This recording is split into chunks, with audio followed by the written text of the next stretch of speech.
Interview নাটক এই রাজ্যে বারংবার বিভিন্ন পদে তারা আবেদন জমা দেওয়ার জন্য ঘোষণা দিয়েছে। ঘোষণা মোতাবেক আবেদন জমা পড়েছে। একটা দীর্ঘ সময় প্রলম্বিত করার পর দেখা যাচ্ছে সেগুলি বাতিল হচ্ছে। কখনো ইন্টারভিউ গ্রহণ করে সেগুলিকে বাতিল করা হচ্ছে, কখনো ইন্টারভিউ দিয়ে যখন তাদের নিয়োগের প্রশ্নটা যখন আসছে তখন দেখা যাচ্ছে যে দীর্ঘসূত্রিতার ফলে সেগুলি পড়েছিল এবং তা বাতিল করে দেওয়া হয়েছে। এই স্পেশাল এক্সিকিউটিভ নিয়েও একই ধরনের নাটক মঞ্চস্থ হচ্ছে।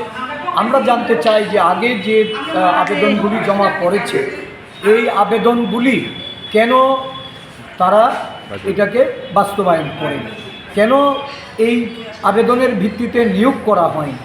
এখন নতুনভাবে আবার নিয়োগের উদ্দেশ্যে যে তারা যে আবেদনের জন্য যে নির্দেশ দিয়েছে, আমি বলবো যে এইগুলি সম্পূর্ণভাবে বেকার যুবকদের সামনে লালিপথ ধরে রেখে একটার পর একটা নির্বাচনী বৈতরণী পার হোক